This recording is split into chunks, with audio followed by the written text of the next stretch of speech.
Welcome to episode 6 of the Objective Arete podcast. We're on a mission to help you achieve fulfillment and your greatest potential by enabling you to live with purpose, embrace adversity, and pursue Arete. I'm your host, Mike Larejo, and in this episode, I'm joined by Ayman Kafel. Ayman is a law enforcement officer, but formerly served in the United States Army. He grew up in war-torn parts of the world and speaks fluent Arabic. He's a writer, a podcast host, and the founder of a nonprofit called Project Sapient. In this episode, we'll discuss the differences between combat and law enforcement, how learning to live in the moment will help you play the game of death, and how knowing your purpose and better self-awareness can help you manage stress, and the power of becoming a person who writes. So let's get to it.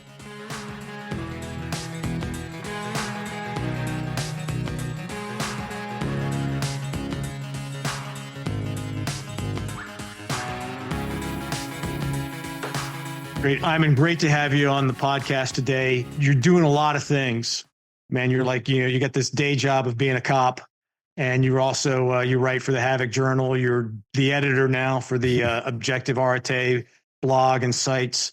And you're doing this thing called Project Sapient. Talk to me about Project Sapient. What is that?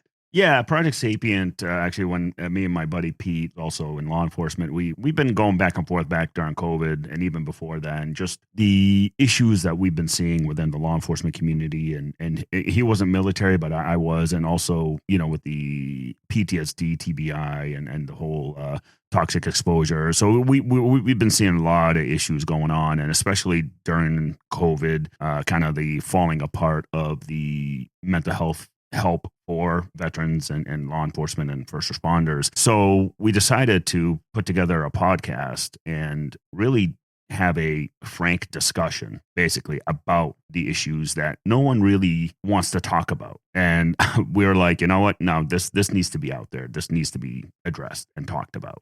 Yeah, that's great. Because I think there's two things that come to mind for me. First is the stigma that comes with any kind of discussion of I'm having stress issues, or I'm really, wigging out when I have these triggers, these things that happen. And so having a place, a forum, an outlet where people can come together and discuss those things, that's vitally important. And then the second thing is just the knowledge of what is that site? Do people know that Project Sapient is even out there, and how do they reach you, and what are the other resources? So good on you and Pete for doing that, because I think those are two things that are drastically needed as we take on these issues of PTS and stress and potentially suicidal things that are hitting our law enforcement officers and soldiers across the board. So thank you for doing that. Yeah, no worries, man. It's something that really needs to be addressed, especially the suicide epidemic within the veteran community and the first responder community. I mean, it's massive. Yeah. I mean, suicide. We have more deaths through suicide than we do than enemy fire or even on the job in first responders. So suicide is truly a huge issue within the community that, again, it's like not talked about. I mean, you hear about it, but not really. It's not at the forefront. Sure, you hear about it when we lose someone. Yeah. And it was, oh, what a shame. And could we have done something about that? Yeah. So yeah, thanks for doing that. All right, so you've been a soldier and you're currently a law enforcement officer. Which one's more stressful? So, I think over the years I've had time to reflect on which one is more stressful. I think definitely I'd say being a cop is more stressful because part of it is because I wear that badge and gun on my hip 24/7, right? Versus when we went overseas, did our missions, came back home, and then we were done, right? It was we were away from that environment. Law enforcement, you are still in that community. I mean, there are houses and there are places I drive by where some heavy duty shit happened and you remember it right away. Like there's a couple guys at my job that got into this fierce firefight at work, and they tell me to this day, every time they drive by that area, their heart kind of skips a beat, because it's there all the time. So we can never get away from it because we're always patrolling the same areas. Yeah, that's a great point. I hadn't even thought about that. To me, combat generally was these long periods of boredom, or you're planning, and then if you're in the shit, then there's these heightened and immensely intense periods of just everything going on. It could be everything from like the first 20 minutes of Saving Private Ryan to something that's just over and done like that. But being a cop, I mean, you roll into some domestic dispute, as I understand it, you never know what you're going to get into, right? Or some call for some neighbors are having a dispute or whatever's going on. I mean, you're the only guys wearing uniforms. Yeah. I mean, they're like practically like everybody's an insurgent. No one's wearing a uniform.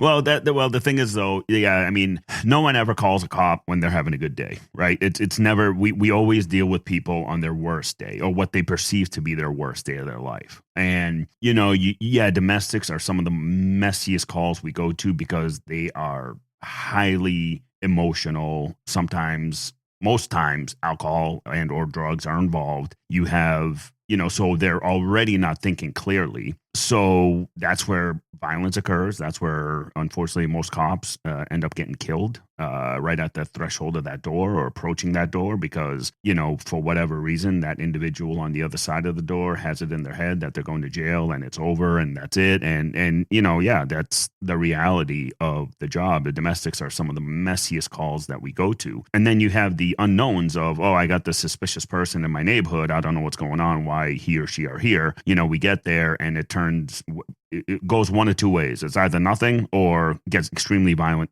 real quickly, you know? So, I mean, law enforcement, I found, is sort of like, you know, overseas where it's 90% boredom and 10% action, you know, and that 10% action, if you're not on your A game, that's where you lose it. You lose that fight, essentially. How much of the shootouts we see between law enforcement and people, you know, civilians, whatever we're going to call them, whether they're criminals or just people that are having a bad day, like you said, how much of that is the death by cop, the suicide by cop kind of setup? I mean, it seems like there's some of that going on, or is it just the people that are willing to drop in on a cop and start shooting the place up? They don't really have much respect for life in the first place. It's a mix. I mean, so there's always been these statistics out there that most people don't really know about, but you know, or don't research enough. You know, so on a daily basis, police interact across the country, close to 1 million people a day. You know, there's across the country. And within that number, less than 0.0000001%, something like that, is involved with any sort of deadly force or anything like that. So it's a very, very, very, very small percentage of our interactions with the public. Then you break it down even further. Yeah, suicide by cop is a big part of it because that's what they want. They want their significant other or whomever they're angry at in the world, they want them to know how angry they are. Therefore, they're going to get themselves killed by a cop. It does happen. Actually, just this morning, I was doing a debrief. We were watching this police video, where it was a messy domestic. Police show up. The guy runs at them with a knife. And in his running, he says, I have no intentions to live. So that's a suicide by cop. Right. That's the guy had it in his head. I mean, very few times we get involved where it's a legit, you know, bad guy who we have a shootout with. It's a rare occasion. Most of the time it's mental health issue or some sort of domestic that went sideways. Enabled by drug and alcohol. Yes. Yeah, exactly. Yeah. Wow. Chuck Ritter here, Director of Operations at Objective Arete. If you're a fan of our podcast, then check out the Arete Journal at www.objectivearete.com. We write, curate, and publish articles that share knowledge to springboard your life to the next level. Live with purpose, embrace adversity, and relentlessly pursue excellence. Sign up for our newsletter while you're there and get updates on our latest articles, podcast episodes, and upcoming events. Or just drop us a note with future podcast topics and guest suggestions. That's www.objectivearete.com. Now, back to the show. Yeah, I can only imagine. I mean, so I have a permit. Anytime I'm out at night, and if I get pulled over by a cop because I was speeding or whatever, man, the first thing I do is I turn on that dome light. Hands are on the dash. Anybody that's with me, put your hands on the dash. I am trying to make it as easy as possible for the cop, because when they run my plates, they're going to see I got a permit. Yeah. Right. And I don't want anybody on edge. Yeah. I can only imagine what it's like for a cop that's rolling up on a traffic stop or anything, and so many unknowns, especially if you're by yourself. Why the hell do we have cops by themselves? Why do we not have, if I were in charge, there'd be buddy teams of cops. You'd never see a cop by himself. Yeah. I mean, most places, cities, obviously, like I work in a city, and most cities do have like 2-man cars type ordeal, but it's not the norm in, you know, suburbia, where some really violent stuff happens. It's because mostly it's manpower issues, budgeting, whatever it might be. In the end, it's all about money. That's all it is when it comes to manpower. It's all about money and what the cities and towns can afford. Personally, yeah, I'd love every cop to have 2 people in every car, you know, 2 officers in every car. That way, working together, you know, with a partner, it's like a force multiplier. It just makes sense. I mean, in the military, you don't send anybody out by themselves. Yeah. It's a minimum 2 people Yeah. all the time. Yeah. It just makes sense. But I don't know. To me, it's like, I get it. It's a resourcing issue. It's a capacity issue. 2 cops in each in their own car can cover more area than 2 cops in one car. Yeah. Got it. But I just think that we're at the point now where, you know, there's trade-offs. Life's all about trade-offs, and life's about balance. And that's my jam, balance, right? And so it's never either or, it's both ends. So we have to do both, protect the people and protect the cops. Yeah. And I just think that going to minimum 2 people together, whether the beat cops or in a car, that would help so much. Yeah, I mean, I'm fortunate to work in a city where your backup is 30 seconds out. It's not that, you know, there's no waiting really, you know, but those 30 seconds too, if you're in a use of force, those 30 seconds will feel like an eternity. Yeah, right. I mean, a lot can happen in 30 seconds. Oh yeah. So I mean, that's the difference between working in a city and working in a small town. I mean, small town, yeah, if your backup is 45 minutes away, good luck. You know, that part sucks. All right. So your bio, you were in Iraq in 2005. I was in Iraq in 2005. I remember Iraq in 2005. There were a lot of people getting blown up, and we did not have the best equipment. This is the era of Donald Rumsfeld. You go to war with the army you have, not the army you wish you had. Yeah. 20,000 road miles of combat patrols. That's a lot of driving in a place where people are getting blown up every day. What did you come away from that experience with that you carry with you today? Basically played a game with death every single day. It's funny. There's actually one of our medics said that, you know, because of the amount of miles we would do out there, they're like, you know, what this specific medic told me, he's like, man, you play a game with death every time you step outside that wire, because it's a game of chess. Just if it's your time, it's your time, you know, because you just never know. And that's the thing I kind of took away is, you know, the famous Marcus Aurelius, you know, quote or phrase of memento mori, you know, you could die at any minute, at any day. And that's pretty much what I took out of that experience. And if you think about it, you know, I was in my early 20s, you know, like I was still this young dude, right? And you are given this enormous responsibility because I speak Arabic also. I'm fluent in Arabic. And so my missions were very unique in that sense, where there's a reason why I was out and about, mostly because my battalion commander was never liked sitting behind the desk, so he always wanted to be out and about. But it really taught me a lot about kind of embracing the moment, or, you know, living in the moment, when, you know, even to this day. Were you exposed to Stoicism and Marcus Aurelius's writings before that, or is that something that you got into later and you saw the connection? Later, you know, as you get older and wiser, you start reading a lot more. I mean, I've always been an avid reader since I was a little kid, but kind of discovered Stoicism much later in life, especially after war, and, you know, dealing with PTSD and TBI and the various issues that come up after war. You start reading a lot of these things, and in my head, I'm like, man, this crap was talked about thousands of years ago. Why isn't it really talked about? Like, you know, to me, the Stoics of back then, even to this day, their teachings and their philosophies resonate. Absolutely. I mean, okay, so the first thing I would do is I'd make sure that there was always 2 cops in the car together. The second thing I would do, I would start teaching Stoic philosophy, Stoicism, in grade school. Yeah, I agree. I mean, because there's so much wisdom in all these leaders, philosophers way back when, and, you know, you just kind of sit and you're like, yeah, this, you know, Marcus Aurelius addressed this, you know, ego is the enemy, or, you know, the obstacle is the way. And, you know, Seneca, you know, when he says you suffer more in imagination than in reality, it's like, man, it's like they cover mental health, they cover personal well-being, they cover everything.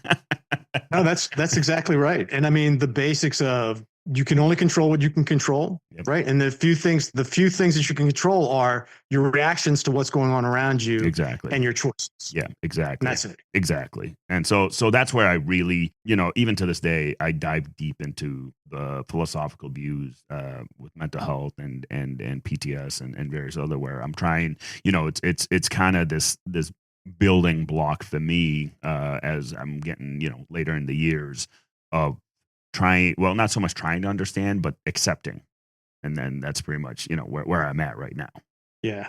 Okay. So Stoic philosophy, what other coping mechanisms have you discovered over time to help you or to help you help other people in dealing with stress? I find that purpose, helping others find purpose. I think with our community, military and law enforcement, first responders, our purpose is service before self. That's just kind of something we got ingrained in some point early in our lives, and that kind of translated for us, the way we are. So what I do now, I sit at the board of directors for 22 Mohawks, helping veterans, raising awareness for suicide and suicide awareness for first responders and veterans, and, giving them a new purpose, like giving them a service dog or a, emotional support dog, where now they found this purpose of, oh, I got to take care of this animal. This is my new purpose now. It's something as simple as that kind of changes a veteran's negative perspective,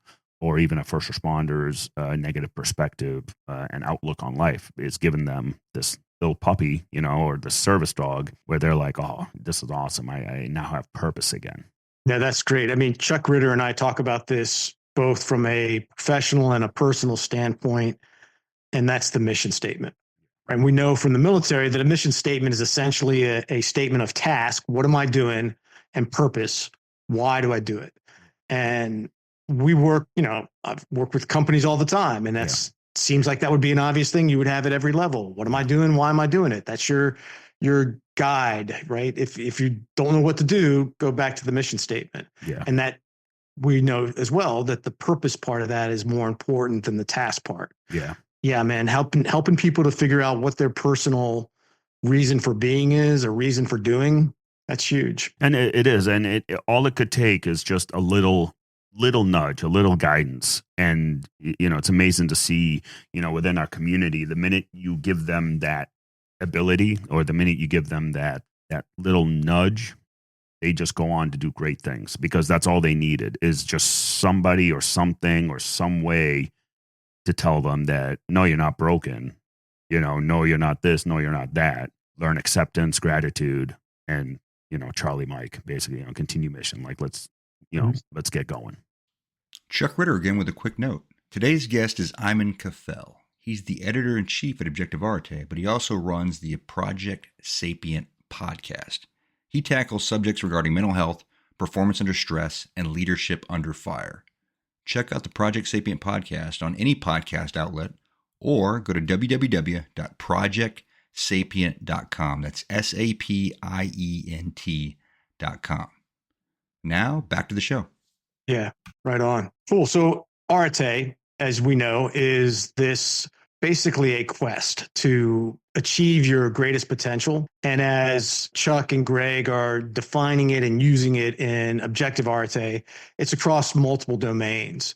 What's something you're working on right now to help you achieve what you would consider a higher potential or your highest potential in some area? So I've been really looking into self-awareness, to really be aware of where I am in the moment is something that I've been working on. And it's something that I didn't realize how hard it is to actually do when it comes to self-awareness. I've been reading a lot of philosophy behind it, behind this idea of self-awareness.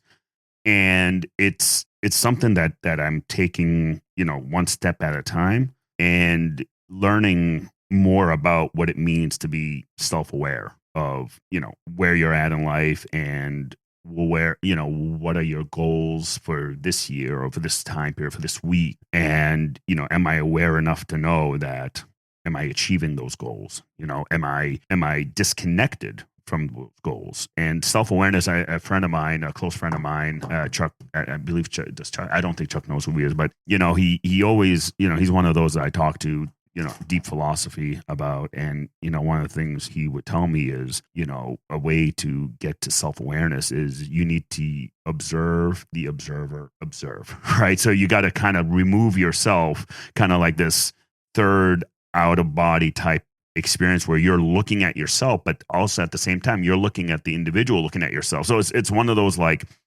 different layers of self-awareness to get to, and it's not easy, and it's not easy at all, but it's a challenge I love taking on, and gaining this traction of self-awareness really is changing a lot of my perspective on a lot of things. Well, are you familiar with the concept of Johari window?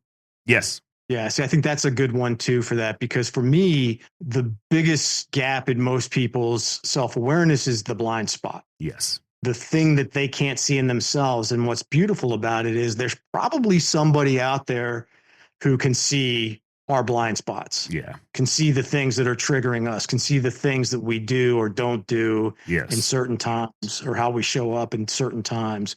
And so for me, a huge piece of self-awareness is finding someone you can trust to tell you how you're showing up. Yeah. Right? Like, hey, Mike, that was really a dick move back there when you did that. Well, that's the thing. I think there's that saying, like, be the friend that you're supposed to be. Not this, I'm your close friend, but I'm going to tell you what you want to hear. No, I'm going to tell you what you don't want to hear, because that will help you grow. What you need to hear. Yeah, exactly. What you need to hear. And that's part of this self-awareness too, where I have, battle buddies that will check me as I will check them, whether it's Chuck, you, Gabe, other guys within the community, where we check each other. Like, hey, that's kind of messed up, dude. Like, or, hey, think about it like this, and it's just, we guide each other. Nice. I think everybody needs to have that. Yeah. I've got a great friend, Mike Longo, who likes to say that you are the average of the 5 people you hang out with most. Very true. Mm-hmm. And whether it's you're trying to get better at whatever you're doing, you need those people to be an inspiration, to be a guide, to bounce ideas off of, to trust, but also to tell you when you're messing up. Yes. And that's critical. The biggest part I found with self-awareness is your ego. Your ego is...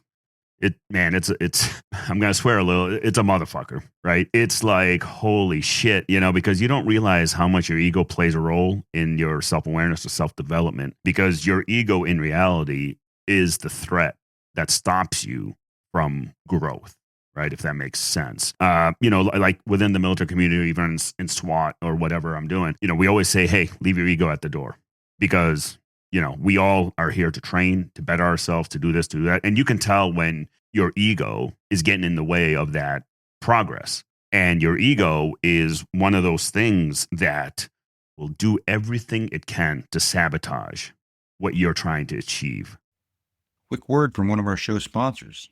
If you like fictional books that provide thought experiments on what a future war could entail, then check out Mongol Moon by Mark Sibley.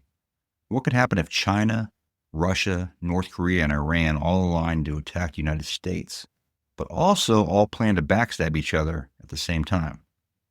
What could happen in the United States if they were successful? Well, go to Amazon.com and check out Mongol Moon by Mark Sibley to find out. Personally, I just finished the book, and I couldn't put it down once I picked it up. There's a small part about clowns in there that I wasn't expecting. That was pretty interesting.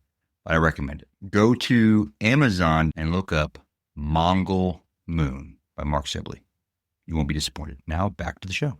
I've seen it the other way too, though. I work with a lot of executives who one of their greatest failings is they don't give themselves enough credit for all the things they've accomplished or done. And that's an ego issue where they don't have a healthy enough ego. It's balance, right? You can't have such a inflated view of yourself and your past accomplishments that it's going to be an obstacle to what you're trying to accomplish next. But you also have to appreciate everything you've done that's helped you get to where you are and know the value in that and know your own personal value. And that's where a lot of people who struggle, that's part of the problem. Well, that's the part of the ego that sabotages you, right?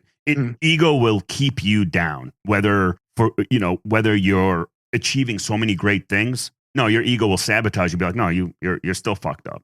It doesn't help you realize that you're actually doing good. So again, it's like you said, it's that balance. It's like trying to find that right balance So you can silence your ego enough to have that self-awareness to realize that, oh yeah, you know what? All these years, all this hard work I've done, yeah, I mean, I've made something of myself, or I've made something of this organization, or, and your ego then, if your ego will just, kind of creep up on you and be like, yeah, but you didn't do enough, really.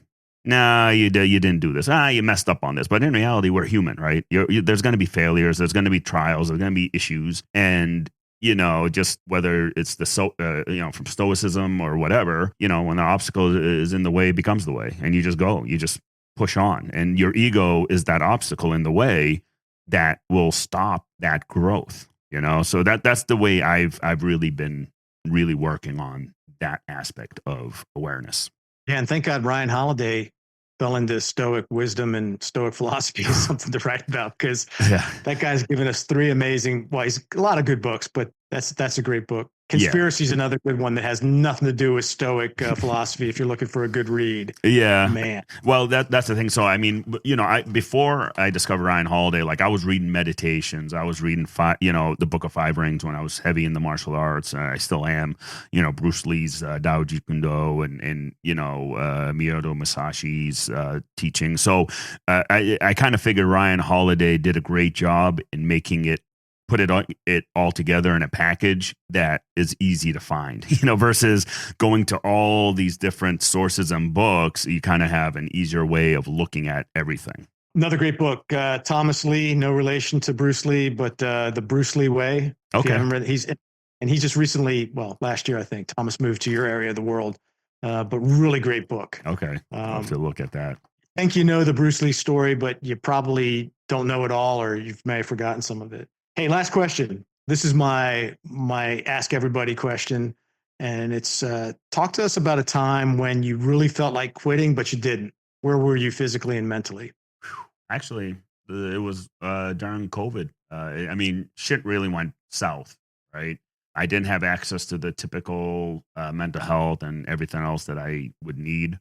It went to a dark place in my life back then, and it took some bad incident to really get me to wake up and be like, oh crap, like, all right, I'm hitting rock bottom. I got to get out of it. And the whole idea of quitting has never ever been in my vocabulary. And I kind of reminded myself that, I reminded myself that no, I don't quit. I'm the asshole that if I'm getting smoked, I have a smile on my face and everyone else is looking at me and they're like, dude, why are you smiling? This sucks. I'm like, oh, embrace the suck, like it is what it is. So, at that time period, I everything just, how it is like with mental, sometimes just everything hits you at once, everything, and that cup kind of runneth over, so to speak, where I've learned from Dr. Kate Pate.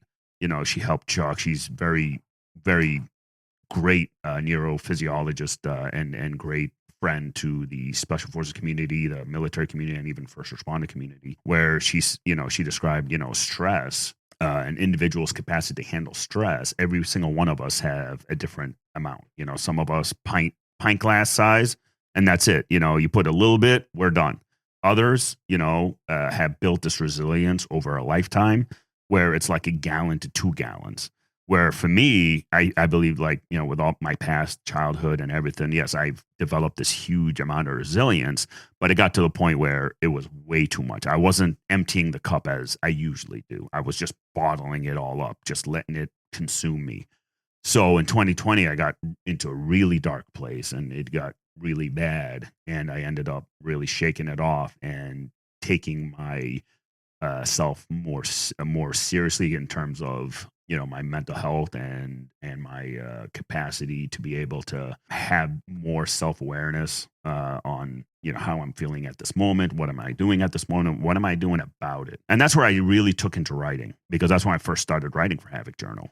I got connected to Charlie from a mutual writer that would contribute every once in a while, and submitted my first 2-3 pieces, and just Havoc Journal loved the writing, and Mike Warnock, him being the editor-in-chief for Havoc, did a great job in kind of helping me find my voice through writing. Did a phenomenal job. And to this day, I send Mike things and we go back and forth and make basically, he helped me. Havoc Journal helped me a lot more than I think Charlie knows in terms of, what it did for me, what writing did for me. And, I've never been the type to write in a journal or anything like that. I was, this macho Superman guy. I don't write in fucking journals. Come on. Like who does that? So, I took that on, so I took on multiple platforms, different ways, to include creating Project Sapient, creating ways of really healing, as a form of healing. Yeah, that's great. I mean, I'm hearing a bunch of different lessons there. Some of the things we've already talked about, that self-awareness, time to reflect, the quiet. We talked to Joe McCormick, the Brief Lab guy, and how important quiet is, and the reflection that you can gain out of that, and the thinking that you can do in that. And that's so important, but it's also important to have someone who can help you be grounded and make sense of it. And so we get back to that idea, the 5 people you surround yourself with. Cool, man. I appreciate you sharing all that with us. How can people get a hold of you or get to the Project Sapient, or where's the best places to find you? Yeah, I mean, I'm all over. I'm on Instagram, LinkedIn. Just look up Project Sapient podcast. I'm all over there. LinkedIn. It's my name, Ayman Kafel. You can find me there. I post all kinds of things, and then obviously all your listening platforms. We're everywhere: Spotify, Apple, Google Play, whatever your listening platform, and even YouTube. So just type in Project Sapient, and you'll come up to the website. You'll come up to all kinds of other things, and there's things that I'm working on in the background for Project Sapient. Not that I'm going to announce just yet, because it's going to be great things that are for 2025. I think for Project Sapient, it's going to really kick things off. Can you tease that out a little bit more for the Objective Arete viewers here, listeners? Yeah. So you'll see on the website there's going to be some training coming up that involves around self-awareness, and it's going to involve a lot of very smart people, smarter than me, that I've connected with, that are going to bring some cutting edge, we'll call cutting edge self-awareness devices that is going to really revolutionize how you think, how you train, and how you go about life. Awesome. Well, let's count on lots of people connecting with you through this podcast episode. We're on a mission, not only to achieve our greatest potential, but to, as Chuck Ritter would say, I'm out to become the Joe Rogan with hair. That's my mission. There you go. Well, with the beard too. Come on now, you can't say it without that beard. Yeah. Well, as I get older, I never could grow a beard when I was younger, when you could actually see the damn thing, and now it's all gray. It's like, yeah, right. So I don't have a goatee. When I had a goatee when I first got out of the Army, you could see the mustache part of it, but you couldn't see it. So people were like, "Oh, nice mustache," until they got closer, and they're like, "Oh, wait, that's a goatee." Yeah, that's a goatee. Okay. That was the first. Oh, that's awesome. Anyway, Ayman, thank you so much for your time. This has been awesome. Yeah, you're welcome, man. Thanks for joining us in this conversation with Ayman Kafel. I hope you enjoyed it as much as I did. Please like and share this episode, and subscribe to the podcast and the Objective Arete newsletter. You can follow us on Instagram, LinkedIn, and X. Join us next time when our guest will be CC Craft. Until then, find your equilibrium and be the fulcrum.